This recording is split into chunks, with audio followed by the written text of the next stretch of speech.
하나님 말씀은 열왕기하 6장 1절입니다. 열왕기하 6장 1절.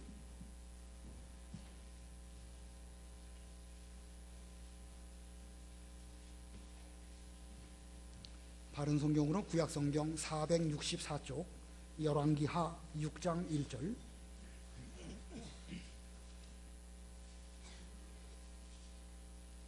선지자의 제자들이 엘리사에게 말하기를, 보십시오, 저희가 선생님과 함께 살고 있는 이 장소가 저희에게 너무 협소합니다. 저희가 요단으로 가서 각자 제목을 하나씩 가져다가 거기에 저희가 살 곳을 마련하는 것이 좋을 것 같습니다 하니 그가 가라 하였다. 한 제자가 말하기를, 괜찮으시다면 선생님도 선생님의 종들과 함께 동행해 주십시오 하니 엘리사가 나도 가겠다 하였으므로 그들이 함께 떠나 요단에 도착하여 나무를 자르기 시작했다. 한 사람이 나무를 찝다가 쇠도끼가 물에 빠졌으므로 소리치며 말하기를, 아, 내 주여, 그것은 비벼온 것입니다 하였다. 하나님의 사람이 말하기를, 어디에 빠뜨렸느냐 하니 그가 그곳을 엘리사에게 보여주므로 엘리사가 나무를 잘라 그곳에 던져 쇠도끼를 떠오르게 했다. 엘리사가 말하기를, 집어 올려라 하니 그가 손을 내밀어 그것을 취했다. 그때 아람 왕은 이스라엘과 전쟁을 하고 있었는데 그가 자기 신하들과 작전을 짜며 말하기를, 이러이러한 곳에 내 진을 치겠다 하면 하나님의 사람이 이스라엘 왕에게 사람을 보내어 말했다. 아람 사람들이 이곳으로 내려올 것이니 이곳을 지나가지 않도록 조심하십시오. 이스라엘 왕은 하나님의 사람이 그에게 말하여 경고해 준 곳으로 사람을 보내어 그곳을 지켰으니 이렇게 방비한 것이 한두 번이 아니었다. 이 때문에 아람 왕의 마음이 불안하여 그가 자기 신하들을 불러 말하기를, 우리 중에서 누가 이스라엘 왕의 편인지 내게 말하지 않겠느냐 하니 그의 신하들 중에서 한 사람이 말했다. 그렇지 않습니다. 내 주 왕이시여, 이는 이스라엘 선지자 엘리사가 왕께서 왕의 침실에서 하신 말씀까지 이스라엘 왕에게 말해주기 때문입니다. 왕이 말하기를, 가서 그 자가 어디 있는지 찾아보아라. 내가 사람을 보내어 그 자를 잡아오겠다 하니 어떤 사람이 왕에게, 보십시오, 그가 도단에 있습니다 라고 알려주었다. 왕이 말과 병거와 많은 군대를 보내니 그들이 밤에 가서 그 성을 에워쌌다. 15절.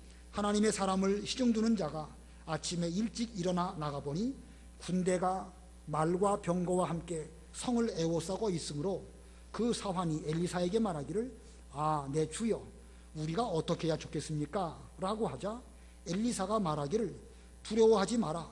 우리와 함께한 자가 저들과 함께한 자보다 더 많다 하고 기도하며 말하기를, 여호와시여, 그가 볼 수 있도록 그의 눈을 열어 주소서라고 하였다. 여호와께서 그 사환의 눈을 여셨으므로 그가 보니 엘리사를 둘러싸고 있는 불말과 불병거가 그 산에 가득하였다. 아람 군대가 엘리사를 향하여 내려올 때 엘리사가 여호와께 기도하여 말하기를, 저 무리를 쳐서 눈이 멀게 하소서 하니 여호와께서 엘리사의 말대로 그들을 쳐서 눈이 멀게 하셨다. 엘리사가 그들에게, 여기는 당신들이 찾는 길이 아니고 또 여기는 당신들이 찾는 성이 아니니 내 뒤를 따라오시오. 내가 당신들이 찾는 사람에게 데려다 주겠소 라고 말하고 그들을 사마리아로 데려갔다.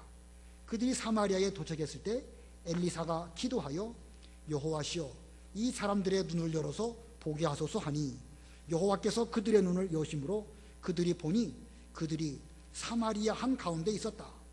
이스라엘 왕이 그들을 보며 엘리사에게 말하기를, 내 아버지여, 내가 칠까요? 내가 칠까요? 하자 엘리사가 말하기를, 치지 마십시오. 왕께서는 왕의 칼과 활로 사로잡은 자들을 죽이십니까? 이 사람들 앞에 빵과 물을 베풀어 먹고 마시게 한 후 자기들의 주인에게 돌아가게 하십시오 하였으므로 왕이 많은 음식을 베풀어 그들이 먹고 마시게 하고 그들을 보내어 자기 주인에게 가게 하니 아람 군인들이 다시는 이스라엘 땅에 오지 않게 되었다. 거기까지 봉독하겠습니다. 오늘 본문의 내용은 엘리사가 행한 이적을 두 가지 말씀하고 있습니다. 떠오른 쇠도끼에 관한 말씀도 있고 또 아람 군사들을 포로로 잡은 그런 내용도 있는데, 이 두 이적을 한꺼번에 제목을 정하기가 어려워서 그냥 제목을 두 이적이라고 제목을 정했습니다. 엘리야의 뒤를 이은 엘리사가 우리가 그 열왕기하 2장 끝에서부터 3장, 4장, 5장, 6장 본문에 이르기까지 계속해서 여러 가지 이적들을 행하고 있습니다. 우리 본문 6장 1절로부터 지금 읽은 23절까지 여기 이 외에도 또 뒷부분에 가면 또 이적들을 말씀하고 있습니다. 그래서 오늘은 이 두 이적 1절로 6절까지는 떠오른 쇠도끼에 관한 이적이고 또 7절로 23절까지는 포로된 아람 군대, 또 이 아람 군대를 포로로 잡은 이런 이적을 행하고 있습니다. 이 성경의 이적들을 기록한 목적이 무엇일까? 오늘날 우리도 엘리사처럼 이런 이적들을 행하는 그런 신앙생활을 하라고 성경에 여러 이런 이적들을 기록을 하였을까? 전에도 종종 제가 말씀드렸지만 아브라함이나 이삭이나 야곱이나 요셉, 창세기에 나와 있는 위대한 신앙 인물들이 이적 행한 적이 한 번도 없고 그들이 무슨 의도적으로 이적을 행하려고 노력한 그런 기록이 없습니다. 다윗이나 솔로몬이나 이사야나 예레미야나 에스겔이나 이런 여러 신앙의 선진들이 무슨 이적들을 행하려는 목적으로 한 적도 없고 성경에 그들이 무슨 이적을 행했다 이런 것도 기록된 적이 없습니다. 그러므로 이적 자체가 목적이 아닙니다. 성경에는 다만 이런 이적들이 많이 일어났다라는 것을 많이 기록을 하고 놓고 있는 것은 이런 이적들을 통해서 하나님의 전능하심을 우리로 하여금 깨닫게 하시려고 이런 이적을 보여주신 것입니다. 우리 성도가 고난을 당할 때에 우리 힘으로 감당할 수 없는 그런 일을 만나기도 하지만 그때마다 하나님께서 이적이든지 그 외의 여러 가지 신기한 일들을 통하여 우리를 구원해 주시는 전능하신 하나님이시다, 이런 것을 우리에게 보여주는 것입니다. 그러므로 우리는 이적 중심의 신앙, 그 대단히 위험한 것입니다. 이적을 부인하는 건 아니지만 우리가 오늘날 이적 중심으로 신앙생활을 하려고 한다고 하면 그는 상당히 위험한 가운데 빠질 수밖에 없습니다. 다만 이적은 우리를 구원하시기 위한 하나님의 방편이요 또 수단일 뿐이지 이적 자체가 우리의 목적은 아니라는 것입니다. 그러므로 우리는 고난을 당했을 때에 하나님을 의지하기만 하면 되는 거예요. 전능하신 하나님께서 우리가 고난 당할 즈음에 하나님의 방법으로, 때로는 이적으로, 때로는 또 신기한 방법으로 우리에게 피할 길도 주시고 마침내 승리의 길로 걸어가게 하시는 하나님이신 것을 기억하면서 오늘 두 가지 이적에 대해서 살펴보도록 하겠습니다. 첫 번째 이적, 떠오른 쇠도끼, 1절로 7절입니다. 떠오른 쇠도끼. 엘리야 때에도 그 엘리야의 제자들이 참 많이 있었죠. 엘리야가 하나님이 자기를 하늘로 들려 올라가시려고 계획하실 그 즈음에 엘리야도 그 사실을 알고 있었고 또 여러 엘리야의 제자들도 그 사실을 알고 있었습니다. 그때 그 엘리야의 제자들 길갈에도 있었고 베델에도 있었고 여리고에도 있었고 요단에도 있었습니다. 엘리야 때에도 이렇게 엘리야의 제자들이 많이 있었듯이 엘리사 때에도 또 엘리사의 제자들이 많이 있었을 뿐만 아니라 그 숫자가 점점 늘어나고 있음을 본문이 보여줍니다. 1절을 보면은요, 선지자의 제자들이 엘리사에게 말하기를, 보십시오, 저희가 선생님과 함께 살고 있는 이 장소가 저희에게 너무 협소합니다. 선생님과 함께 살고 있는 이 장소가 저희에게 너무 협소합니다.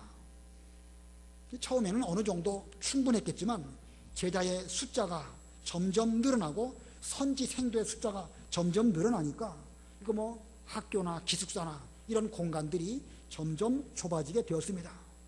그래서 제자들은 스승 엘리사에게 말하기를, 우리가 저 요단 쪽에 가서 거기에 가서 우리들이 스스로 나무를 해다가 학교를 짓고 기숙사도 짓고 거기서 좀 넓은 곳에서 공부를 더 잘하면 좋겠습니다 라고 엘리사에게 허락을 구했습니다. 그랬더니 엘리사가 가라 이렇게 말했죠. 그랬더니 한 제자가 또 와서 괜찮으시다면 선생님께서도 저희들과 함께 가서 이 일에 동참해 주시면 좋겠습니다. 저희 힘만으로는 감당하기 어려우니까 선생님께서도 저희와 함께 가시면 좋겠습니다 라고 말하니까 엘리사도 그 일에 함께 동참하였습니다. 요단에 가가지고 그들이 이제 그 건물을 짓기 위해서 나무를 하다가 한 제자가 그 도끼를 물에 빠뜨리는 이런 일이 벌어지고 말았습니다. 아마 물이 깊어서 그 도끼를 건져 올릴 만큼 그렇게 그러기가 어려운 그런 가운데 있었는데, 이제 그 도끼는 마침 빌려온 도끼이기 때문에 이거 뭐 참 난감한 일이 아닐 수가 없습니다. 그래서 제자들이 이 사실을 엘리사에게 말하니까 하나님의 사람 엘리사가 나무를 꺾어서 거기에다가 던지니까 그 쇠 도끼가 물 위로 떠오르게 되었고, 건져라 그러니까 그 제자가 그 쇠 도끼를 건져서 취했다. 이 말이 오늘 1절로 7절까지 나와 있는 그런 말씀입니다. 우리는 이 이적에 대해서 지나치게 의미를 부여하거나 여기서 무슨 영적인 도리를 발견하려고 하는 것은 조금 무리일 수 있습니다. 무슨 뜻이냐면 뭐 도끼는 무엇이고 물은 무엇이고 거기 던진 나무는 또 무엇이고 일일이 그것을 무슨 뭐 비유적으로 해석한다든가 그렇게 해가지고 지나치게 해석하려고 하는 것은 좀 위험할 수가 있습니다. 성경을 볼 때에 영해를 해야 할 본문도 있고 그냥 단순한 사건으로 읽고 넘어가야 될 부분도 있는 것입니다. 이 중세 때에 성경 해석하는 사람들은 성경의 모든 본문의 말씀은 장차 오실 그리스도나 예수님에 관한 말씀이다 라고 하면서 자꾸 거기다가 의미를 부여해가지고 지나치게 나가는 그런 해석을 하는 그런 경향들이 있었습니다. 성경 모든 본문을 통해서 그리스도를 발견하는 그런 태도는 참 좋습니다. 그러나 천편일률적으로 모든 본문에서 다 그리스도를 발견한다는 것은 너무 지나친 경우도 있는 것이기 때문에 잘못하면 엉뚱한 곳으로 갈 수도 있는 것입니다. 그러므로 우리는 이 본문 떠오른 쇠도끼의 이 사건에서 발견하는 진리는 하나님의 일을 하려고 하면 고난이 오지만 그러나 그때에 하나님의 큰 능력으로 붙들어 주신다, 이런 정도의 진리가 있는 것이지 여기서 너무 지나치게 나아가서는 좀 과하지 않겠는가 생각이 듭니다. 다만 오늘 우리 본문 속에서 이 선지 생도들 엘리사의 제자들의 어떤 그 인품이나 좋은 제자가 되기 위해서는 어떻게 될 것인가 하는 것을 발견할 수가 있고, 또 엘리사 참으로 좋은 스승인데 좋은 스승이 되려면 어떤 자격 조건을 갖추어야 좋은 스승이 될 수 있을까, 이런 면에 대해서 좀 살펴보도록 하겠습니다. 첫 번째 소지로 좋은 제자의 조건. 자, 어떻게 해야 좋은 제자가 될 수 있을까? 오늘날 우리 모두는 다 제자이지요. 예수님의 제자일 뿐만 아니라 우리 모두는 다 우리에게 대해서 말씀을 가르쳐 주신 하나님의 종들에게 대해서 또 제자이기도 합니다. 자, 또 여러분들 중에서는 주일학교를 맡고 계신 분들은 주일학교 학생들에게 또 이 말씀을 잘 가르쳐 줘야 되겠는데, 학생들이 이 말씀을 들으면서 나는 좋은 제자인가 그렇지 못한가 좀 생각을 해보고 좋은 제자로서의 인격을 구비하도록 일깨워준다고 하면 그 좋은 이 본문이 될 것입니다. 자, 본문에 나온 엘리사 선지자의 제자들은 어떤 인격의 소유자들이었는가, 그들은 어떻게 해서 좋은 제자로서의 자격을 갖추었는가. 네 가지를 간결하게 말씀을 드리면, 첫 번째로는요, 고생을 각오할 것입니다. 고생을 각오할 것. 1절 한번 읽어보세요. 1절 선지자들의 제자들이 엘리사에게 말하기를 보십시오, 저희가 선생님과 함께 살고 있는 이 장소가 저희에게 너무 협소합니다. 예, 지금 엘리사가 하나님의 일을 하고 있던 이 당시는 여호람 왕이 통치하는 그런 시대입니다. 자, 이거 어려운 시대죠. 뭐 왕도 여러 가지 문제가 많고 사회적으로도 신앙 중심적인 그런 나라가, 이스라엘 나라가 그렇지 못합니다.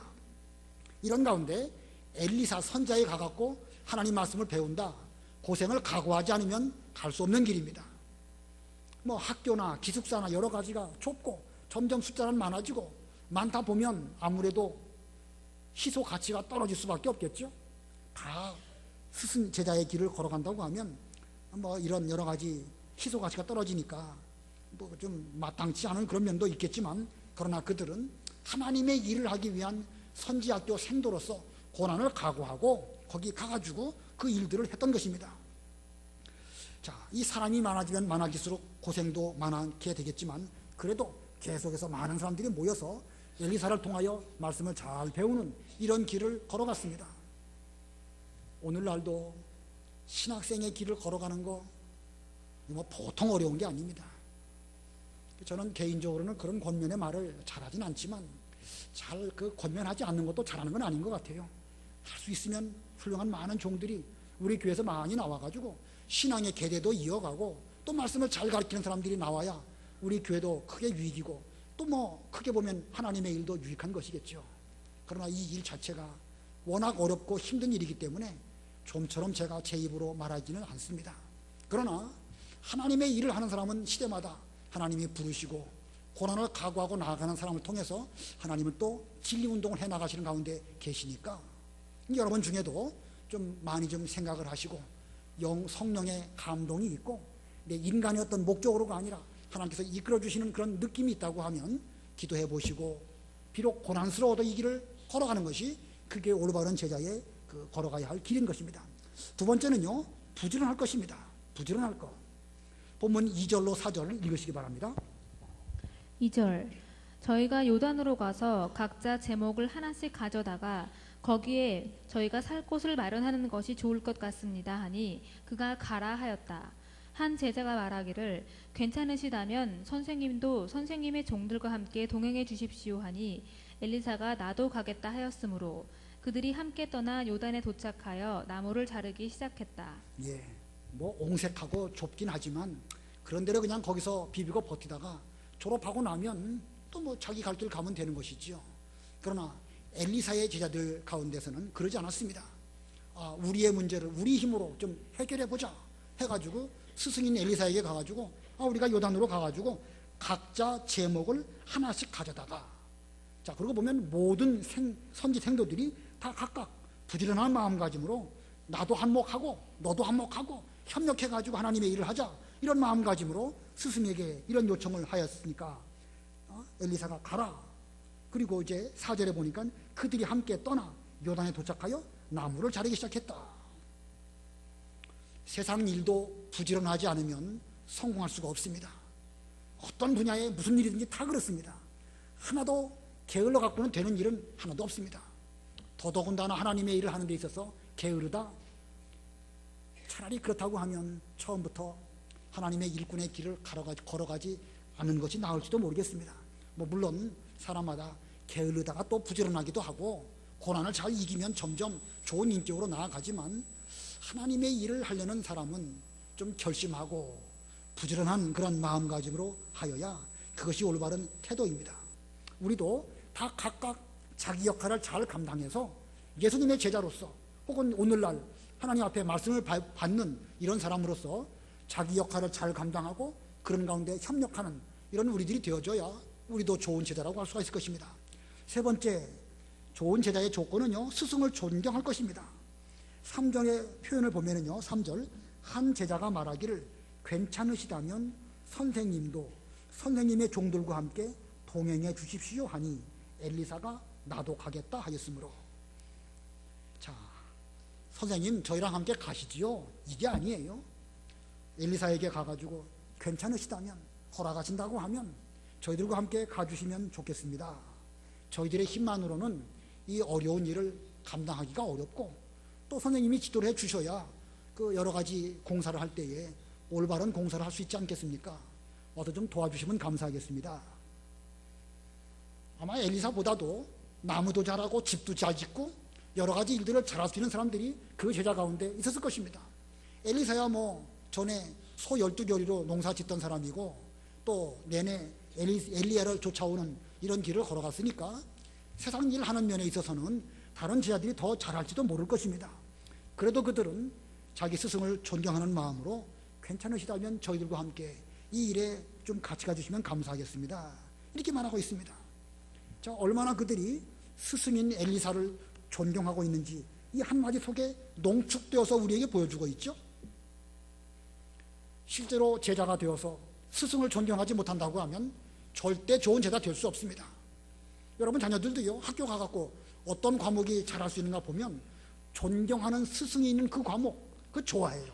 점점 실력이 올라가게 됩니다. 근데 과거에 좋아했던 과목이라 할지라도 선생님이 싫으면 그 과목이 점점 멀어지게 되고 나중에 가면 그 실력이 많이 떨어질 수밖에 없습니다.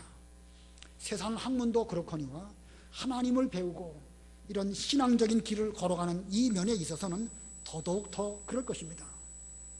엘리사, 우리가 뭐 엘리사의 무슨 허물을 말하는 것은 제가 아니지만 인간적인 면으로 볼 때에 엘리사나 엘리야나 그 누구도 다 허물이 없는 사람은 없지요. 엘리야로 말한다고 하면 로뎀나무 아래 쓰러져 죽기를 구했던 그런 사람 아닙니까? 어떻게 보면은 형편없는 그런 면도 있습니다. 그래도 하나님이 쓰시는 그 면을 보고 귀하게 여기고 존경하고 이것이 올바른 제자의 태도인 것입니다. 우리가 지금 제자에 대해서나 스승에 대해서 지금 배우고 있는데 얼마 있으면 5월달이죠. 5월달 되면 어린이날도 있고 스승의 날도 있고, 제가 뭐 여러분에게 스승의 날 스승에게 잘 대접해라, 제가 뭐 그런 취지로 말하는 건 아니에요. 그런 취지로 말하는 건 아니지만 제가 이 교회 생활을 쭉 해보면서 이 교회의 주일학교 학생들을 주일학교 선생님들에게 맡기신 그 학부모들을 볼 때에 주일학교 교사들을 세상 선생님들만큼도 존경을 안 하는 것을 여러 번 느끼면서 이건 좀 가르쳐야 되지 않겠는가, 좀 일깨워야 되지 않겠는가, 그런 생각이 듭니다. 어떤 사람이 초등학교 1학년으로 학교로 들어갔어요. 들어가니까 뭐 얼마나 학교 일에 열심히 하는지 학교 커트는 몇십만 원짜리 되는 걸 다 해주고, 시시때때로 뭐 학교 선생님들 회식하라고 몇십만 원씩 주고, 자기 아이들이 다니는 주일학교 교사에게 대해서는 손수건 하나도 안 주더라고요. 죄송해요, 제가 선물 주라는 얘기 하는 거 아니에요. 현실을 말씀드리는 것입니다. 현실을. 그런데 제가 그 전에 보니까 뭐 스승의 날이라고 하면 학교 선생님은 말할 것도 없고 뭐 그 피아노 선생님이라든가 학원 선생님들이든가 다 챙겨주더라고요. 근데 야박하게도 이 주일학교 교사에 대해서는 입 싹 씻는 것을 보면서 이거 좀 가르쳐야 되는데 하면서도 지금 제가 제대로 못 가르쳤습니다. 사실 그걸 제가 우리 명님께서 보고 느낀 거거든요. 이번 5월 15일 날 스승의 날 되면 우리 주일학교 선생님들에게 대해서 여러분 좀 잘해 주셔야 됩니다. 아이들 맡기신 분들은요, 그 주일학교 선생님들은 무슨 뭐 사례비가 있습니까? 뭐가 있습니까? 사실 일주일 내내 그들도 다 직장 생활에 피곤한 사람들이에요. 근데 피곤한데 주일날 아침 9시까지 와가지고 일부 예배 먼저 드리고, 그리고 아이들을 위해서 또 말씀 가르치고, 또 돌아가서는 전화해주고 기도하고, 어떤 면에서 보면은요, 일생을 책임지는 그런 마음가짐으로 그 수고하는 분들이라고요. 어느 면에서 보면 세상에 뭐 여러 선생님들도 다 훌륭하시지만 교회에서 그 하나님의 이 일을 하고 있는 주일학교 선생님들 인격적인 면으로나 세상적으로 볼 때 부족하지 않습니다. 그런데 불구하고 우리는 별로 많이 존경을 못하고 있는 그런 분위기, 이 분위기부터 깨트려야 되는 거예요. 제가 뭐 여러분에게 무슨 선물하라 이런 뜻으로 한 건 아니에요. 좀 존경하고 좀 알아주고, 그리고 다른 어떤 선생님보다도 이 하나님 말씀을 가르쳐주는 이 스승에 대해서 좀 존경하는 이런 마음을 아이들에게 잘 심어주는 그런 학부모가 되라는 것입니다. 그 아이들에게 뭐라도 하나 선생님을 존경해서 이렇게 그 행동하도록 하면 그들의 마음가짐과 행동이 달라집니다. 자, 네 번째 소지예요. 그 좋은 제자의 조건의 네 번째는 책임감을 가질 것입니다. 본문 5절 읽어보세요. 5절. 한 사람이 나무를 찍다가 쇠도끼가 물에 빠졌으므로 소리치며 말하기를 아, 내 주여, 그것은 빌려온 것입니다 하였다. 예, 한 사람이 나무를 찍다가, 이건 큰 나무, 앞에 있는 나무하고 여기 나무하고 그 용어가 달라요. 그러니까 이 뒤에 있는 나무는 제법 큰 나무입니다. 아마 뭐 석가래를 하려고 하든지 대들보를 하려고 했든지 그런 큰 나무를 하려고 했는데, 그 나무를 찍다가 그만 도끼가 물에 풍덩 빠지고 말았습니다. 이 당시는 주전락 800년이나 혹은 700년 후반부 이런 즈음인데 아직도 철기 문화가 다 정착되지 아니한 그런 시대였기 때문에 쇠도끼 하나도 비쌌던 그런 시대였습니다. 근데 이 쇠도끼를 빌려왔는데 이거 잃어버렸으니 어떡하게 되겠습니까? 어떡합니까? 만약에 이 제자가 무책임한 그런 사람이었다고 하면 그 빌려온 그 사람에게 가가지고 하나님의 일을 하다가 그랬으니까 이건 어쩔 수 없다. 내가 뭐 일부러 그런 것도 아니고 앞으로 하나님께서 더 좋은 곳으로 가봐 주실 것이다. 이렇게 말한다고 하면 말은 번지르르하게 올바른 말한 것처럼 보이지만 무책임한 사람이죠. 요즘도 그런 사람이 있습니다. 뭐 얼마나 그냥 뭐 배째라 하는 식으로 내가 일부러 그랬느냐 적당히 둘러대고 그런다고 하면 그건 책임 있는 사람이라고 할 수가 없습니다. 참 성도라고 한다면 참 제자라고 한다면 책임을 져야 합니다. 일은 자기가 저지르고 시치미를 뚝댄다든지 하나님의 일이라고 하면서 책임 회피하는 것은 그런 올바른 태도라고 할 수가 없습니다. 우리 모두는 예수님의 제자여 오늘날 말씀을 배우는 제자의 입장으로서 여기 고생도 각오하고 좀 부지런하고 우리에게 말씀을 전해주는 스승을 존경하고 그리고 책임을 질 수 있는 이런 우리들이 되어서 오늘날 이 제자의 올바른 자격을 잘 갖춘 그런 인격자들이 되어야 됩니다. 자, 그럼 이렇게 좋은 제자의 조건은 그렇다고 치고 또 엘리사는 어떠했는가? 좋은 스승의 조건은 또 뭔가? 좋은 스승이 되려고 하면 거기도 두 가지를 성령이 우리에게 말씀하고 있는데 첫 번째는 제자들과 함께 할 것입니다. 제자들과 함께 할 것. 아까 이미 3절 읽었죠? 괜찮으시다면 저희와 함께 가시면 좋겠습니다. 동행해 주시기를 바랍니다. 라고 말할 때에 엘리사가 나도 가겠다 하고 함께 갔습니다. 자, 뭐 엘리사 입장에서 학교 짓는 일에 내가 가가지고 무슨 뭐 일을 많이 할 것도 아니니까 너희들끼리 가서 너희들끼리 잘해라 이렇게 할 수도 있습니다. 자기는 편안하게 한 곳에 머물 수도 있겠죠. 그러나 스승의 권위를 버리고 자기도 함께 그 일에 동참하는 이런 마음가짐으로 엘리사가 간 것, 이것이 올바른 스승의 모습이라고 할 수가 있습니다. 우리 예수님께서도 항상 제자들과 함께 하셨죠. 요한복음에 보면 예수님과 함께 그 제자들이 음식을 먹을 때에 그 요한은 예수님의 품을 의지해서 함께 음식을 먹는 그런 내용이 나옵니다. 그만큼 예수님과 제자들 사이는 스스럼 없이 같이 음식을 잡수시기도 하고 같이 길을 가시기도 하시고 여러 상황 가운데서 말씀을 또 시청각으로 잘 가르쳐 주신 이런 예수님의 모습을 볼 때에 제자들과 늘 함께하는 것이야말로 올바른 스승의 모습이 아닐까 이런 생각이 듭니다. 스승이라고 무게만 잡고 함께 어울려주지 못하는 이런 스승, 그건 좋은 스승이라고 할 수가 없습니다. 오히려 주일학교 선생님들도요, 아이들과 같이 동심으로 돌아가서 눈높이를 맞추고 그들과 잘 어울려줄 수 있는 그런 스승이 되어야 됩니다. 부모도 마찬가지예요. 저는 아이들이 부모하고 얼마나 좋은 관계를 맺고 있는가 하는 것을 좀 물어보기 위해서 슬쩍 떠봅니다. 너 아빠하고 재미있게 잘 노느냐? 그 물어봤을 때 자기 아빠가 자기하고 잘 놀아준다 그러면 이 집안은 벌써 이 자녀 교육에 있어서 아버지가 열심히 노력하는 면이 있구나 느낍니다. 전 제가 말한 거 중요한 거예요. 권위만 세우고 놀아주지도 않고 그렇다고 뭐 맨날 노는 것만 하는 건 아니죠. 놀면서 아이들은 또 배우는 것이니까, 노는 가운데 말씀을 가르쳐주는 것이니까 이게 필요한 것입니다. 제자들과 함께 할 거. 그다음에 두 번째, 좋은 스승의 조건의 두 번째는 하나님의 능력이 함께 할 것입니다. 하나님의 능력이 함께 할 것. 본문 6절 7절 읽으시기 바랍니다. 6절 하나님의 사람이 말하기를 어디에 빠뜨렸느냐 하니 그가 그곳을 엘리사에게 보여주므로 엘리사가 나무를 잘라 그곳에 던져 쇠도끼를 떠오르게 했다. 엘리사가 말하기를 집어 올려라 하니 그가 손을 내밀어 그것을 취했다. 예, 하나님의 능력이 엘리사를 통하여 나타났습니다. 물에 빠졌던 도끼를 건지게 되었습니다.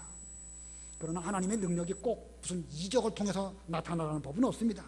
오늘날 이적은 아니라 할지라도 우리는 말씀의 권위가 있고 신령한 도리를 잘 깨닫는 그런 면이 있다고 하면 그는 하나님의 능력이 함께하는 그런 사람이라고 할 수가 있습니다. 자, 이 권위는 무슨 인간적으로 자기가 무게를 잡는다든지 말을 점잖게 한다든지 무슨 뭐 목소리를 깐다든지 이런 거로 되는 게 아닙니다. 아까 말씀드린 것처럼 예수님은 그러시지 않았어요. 또 하나님의 능력이 함께하는 것, 이것은 많은 기도와 말씀 연구와 이런 가운데에서 진심으로 제자를 사랑할 때에 거기서 영권이 나타나게 되는 것입니다. 저는 뭐 영권이라고 말하지만 영권이 뭔지 모르겠습니다. 뭐 설명도 불가능합니다. 뭐 저 같은 사람에게는 영권이라는 게 없는 것 같아요. 그러나 분명히 영권은 있지요. 그런 영권은 어떻게 얻는가?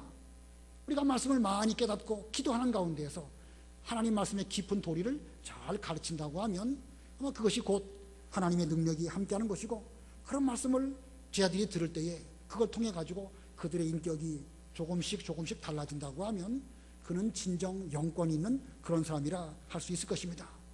오늘날 우리들은 교회 내에서 배우기도 하고 가르치기도 합니다. 여러분 다 그러시죠? 여러분 다 말씀을 목사를 통해서 배우기도 하시고, 또 저도 또 배우는 가운데 있고, 여러분들은 또 여러분의 자녀들이나 또 후대들에게 잘 가르쳐야 되는 그런 스승의 위치에 있습니다.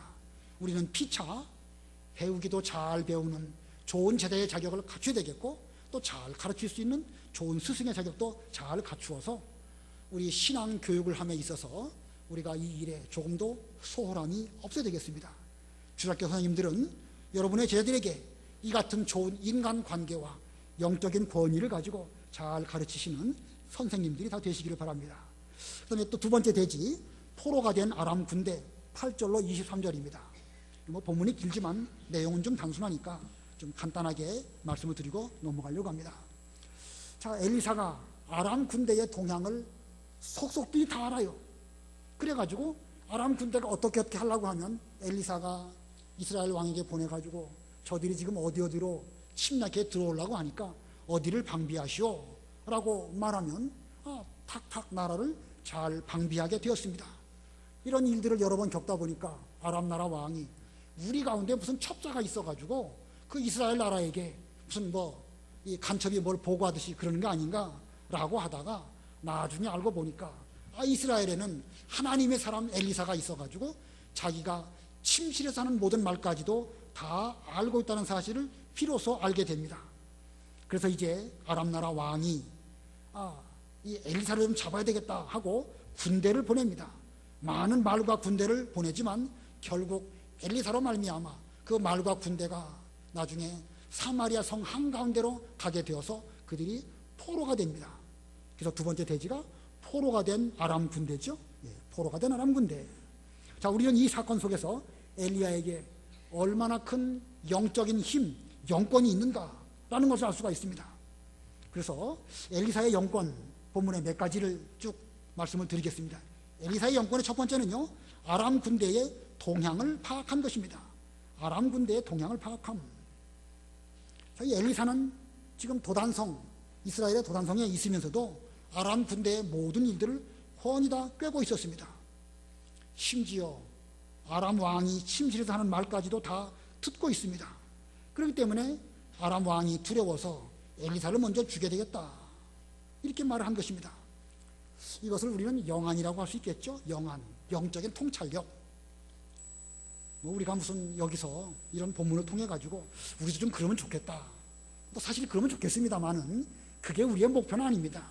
다만 우리는 그런 영적인 통찰력은 아니라 할지라도 우리 일에 대해서는 통찰력이 있어야 됩니다. 우리 일이라는 게 뭘까요? 교회 일을 하든지 신방하든지 아니면 전도하든지 주일학교를 맡든지 어느 부서를 맡든지 하는 그 일에 있어서 돌아가는 모든 일들을 좀 알아야 돼요. 그걸 모르고 어떻게 되는지도 모르고 무슨 일을 어떻게 할지도 모르고 그냥 더듬하게 있다고 하면 그건 그 일 못하는 사람입니다. 좀 우리 교회에 여러 부서들이 있는데 그 부서마다 맡기신 다 각각의 위치에서 자기 일에 대해서만큼은 좀 이게 속된 표현인지 모르겠지만 좀 빠삭해야 돼. 빠삭해가지고 일이 이렇게 돌아가니까 나는 일을 이렇게 함으로 인해가지고 이 일을 잘해야 되겠다, 이렇게 되어져야 통찰력까지 영안까지는 아니라 할지라도 우리도 좀 일을 잘하는 그런 사람이 아닐까 생각이 듭니다. 이 시간 영적 통찰력을 가지십시오. 그게 우리가 노력한다고 되는 건 아니죠. 다만 우리는 자기 일 하나라도 잘하려고 한다 보면 그 사람은 나중에 영적 통찰력도 있게 되는 것입니다.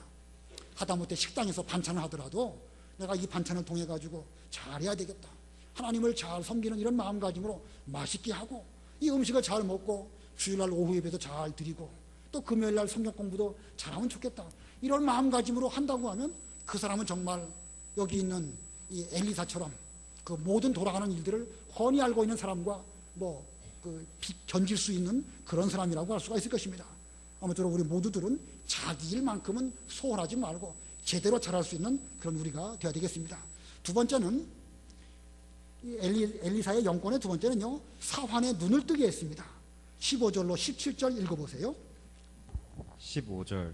하나님의 사람을 시중드는 자가 아침에 일찍 일어나 나가서 보니 군대가 말과 병거와 함께 성을 에워싸고 있으므로 그 사환이 엘리사에게 말하기를 내 주여, 우리가 어떻게 해야 좋습니까? 라고 하자 엘리사가 말하기를 두려워하지 마라, 우리와 함께한 자가 저들과 함께한 자보다 더 많다 하고 기도하며 말하기를 여호와시여, 그가 볼 수 있도록 그의 눈을 열어주소서 라고 하였다. 여호와께서 그 사환의 눈을 여셨으므로 그가 보니 엘리사를 둘러싸고 있는 불말과 불병거가 그 산에 가득하였다. 예. 지금 이 엘리사의 사화는 눈이 어두워가지고 눈에 보이는 아람 군대의 말과 병거만 보이고 하나님의 능력은 보지 못했습니다. 눈이 어두운 것이죠. 그리고 두려운 마음이 들었습니다. 사람에게 두려운 마음은 적당하게는 필요하다고 그럽니다. 어떤 산길을 가다가 좀 두려운 마음이 들면 상당히 조심하지요. 그 조심하는 마음이 두려운 마음의 결과로 오는 것입니다. 그런 면에서 볼 때에 공포심 적절하게는 필요합니다. 근데 이게 너무 도가 지나치게 되면 뭘 어떻게 해야 될지 몰라가지고 막 쩔쩔매는 이런 가운데 빠지고 분별력을 잃어버리게 되는 것입니다. 마치 뱀 앞에 쥐가 딱 있는데 그럼 얼마든지 도망갈 수 있는데도 불구하고 공포심이 들어오면 쥐는 그 오금을 저리고 그냥 도망가지도 못하다가 물려 죽는 경우가 있죠. 지나치게 두려워하면 그렇게 되는 것입니다. 그러니까 우리가 적절하게 긴장하고 적절하게 신앙생활에 잘 하려고 하는 것, 뭐 적당하게 좀 두려워하고 조심하는 것, 그거 필요하지만 이것이 공포 수준에 이르는 그런 두려움이라고 한다고 하면 이건 믿음 없는 것입니다. 여기 엘리사의 상황은 현재 마음 상태가 그렇습니다. 그렇기 때문에 엘리사가 두려워하지 마라. 우리와 함께한 자가 저들과 함께한 자보다 더 많다. 영안이 있고 통찰력이 있는 엘리사는 벌써 이 모든 일들을 본 것입니다. 그리고 그가 기도해 주었습니다. 엘리사가 기도하며 말하기를 여호와시여 그가 볼 수 있도록 그의 눈을 열어주소서라고 하였다. 자, 그랬더니 하나님께서 그 사환의 눈을 뜨게 하시고 그로 하여금 불말과 불병거가 엘리사를 둘러싸서 보호하고 있는 이것을 보게 된 것입니다. 우리가 먼저 믿음에 똑바로 선다고 선 가운데에서 다른 사람을 위해서 기도한다고 하면 다른 사람을 올바로 세워줄 수 있겠죠? 오전 예배 시간에 베드로가 형제들을 굳게 하는 이 역할을 잘 감당했다고 우리가 배웠는데 우리도 엘리사처럼 베드로처럼 내 자신이 똑바로 선 다음에 다른 사람을 잘 붙들어줄 수 있는 이런 우리가 된다고 하면 오늘날 우리도 엘리사와 같은 그런 영권이 있는 그런 성도라고 할 수가 있을 것입니다. 그다음에 세 번째 소지로 아람 군대의 눈을 어둡게 함. 아람 군대의 눈을 어둡게 함. 18절로 20절 읽으세요. 18절 아람 군대가 엘리사를 향하여 내려올 때 엘리사가 여호와께 기도하여 말하기를 저 무리를 쳐서 눈이 멀게 하소서 하니 여호와께서 엘리사의 말대로 그들을 쳐서 눈이 멀게 하셨다. 엘리사가 그들에게 여기는 당신들이 찾는 길이 아니고 또 여기는 당신들이 찾는 성이 아니니 내 뒤를 따라오시오. 내가 당신들을 당신들이 찾는 사람에게 데려다 주겠소라고 말하고 그들을 사마리아로 데려갔다. 엘리사의 기도 하나로 사환의 눈도 뜨게 되었고 아람 군대의 눈을 또한 어둡게 했습니다. 엘리사가 기도하니까 그들의 눈이 어두워지고 엘리사가 가갖고 당신들이 찾는 곳은 여기가 아닙니다. 나를 따라오시오. 내가 안내해 주겠습니다. 라고 해가지고 그들을 사마리아 성 한가운데로 끌고 가서 포로 되게 한 것입니다. 그래서 죄악 가운데 있었던 아람 군대들, 그들이 엘리사를 죽이고 하나님의 일을 거스르려고 하는 이런 그들에게 대해서 더 이상 죄를 짓지 못하도록 엘리사가 그들을 이렇게 막은 것입니다. 이것도 하나의 영권이라고 볼 수가 있죠. 네 번째, 엘리사의 영권의 네 번째는 아람 군대를 대접하여 돌려보냄. 아람 군대를 대접하여 돌려보냄. 21절로 23절 읽으셔요. 21절 이스라엘 왕이 그들을 보며 엘리사에게 말하기를 내 아버지여 내가 칠까요? 내가 칠까요? 하자 엘리사가 말하기를 치지 마십시오. 왕께서는 왕의 칼과 활로 사로잡은 자들을 죽이십니까?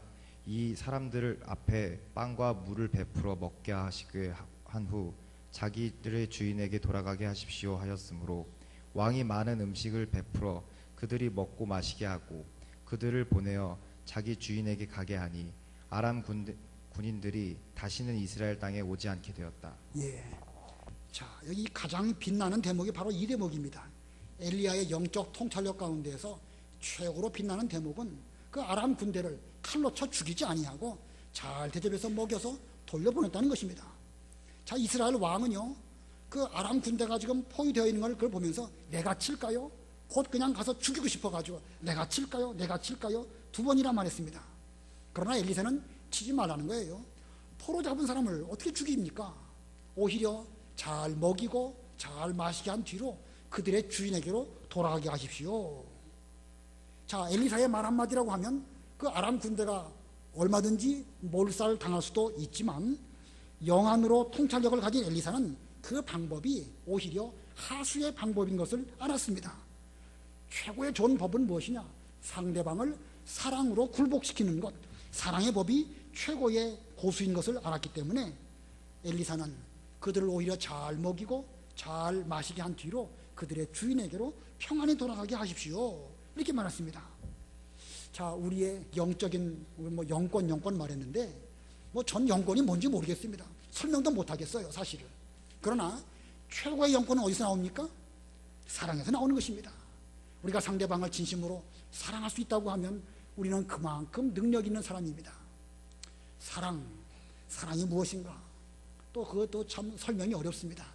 저로서는 도무지 뭐라고 어떻게 설명드릴 수가 없는 것이 바로 이 사랑이 아닐까 생각이 드는데, 아무튼 우리는 예수님께서 어떻게 우리를 사랑해 주시는가 그걸 많이 깨닫고 그것을 우리 주변 사람들에게 잘 사랑으로 나타낸다고 하면 우리는 비록 다른 면에서 이적을 행하고 다른 사람의 눈을 뜨게 하거나 어둡게 하거나 그런 건 못할지라도 우리 역시도 오늘날 최고의 영적인 권위를 사랑으로 말미암아 실천할 수 있는 이런 사람이라고 할 수가 있습니다. 아무쪼록 다른 영권은 없어도 사랑만큼은 할 수 있지 않을까. 그러나 또 사랑도 여간 어려운 게 아닙니다. 행하기는 쉽지가 않습니다. 내게 주신 주님의 사랑을 깨닫고 그 사랑으로 우리도 삶 가운데 실천하여서 사랑으로 말미암은 영적인 권위가 있는 그런 우리가 되어야 되겠습니다. 이 중국 사람들의 과장법을 보면 앉아서 삼천리, 일어나면 구만리 이런 말이 있죠. 그만큼 세상 돌아가는 일을 훤히 꿰고 있다는 표현을 앉으면 삼천리, 일어서면 구만리 이렇게 말합니다. 우리가 거기까지 그렇게 세상 돌아가는 모든 일들을 잘 알기는 어렵겠습니다만은 영적인 면에 있어서 우리는 좀 엘리사가 이렇게 아람 나라도 훤히 알고 사환의 눈도 뜨게 하고 아람 군대의 눈을 어둡게 하기도 하고 원수들을 잘 돌려서 먹여서 돌려보내기도 하고 이런 정도까지 된다고 하면 얼마나 좋을까 생각이 들었습니다. 아무쪼록 우리가 쉬운 건 아니지만 이와 같은 영적인 힘, 통찰력, 모든 돌아가는 일들을 훤히 알 수 있는 이런 우리들이 되려고 노력한다고 하면 하나님은 우리의 그런 면을 통해 가지고 하나님의 교회를 세워나가는 일이라든가 각 부서 모든 일들을 잘 되도록 해주실 것입니다. 아무쪼록 이런 영권을 얻도록 우리는 두려워하지 말고 엘리사처럼 기도하고 원수까지도 사랑할 수 있는 그런 여러분들이 다 되시기를 바랍니다. 기도하겠습니다.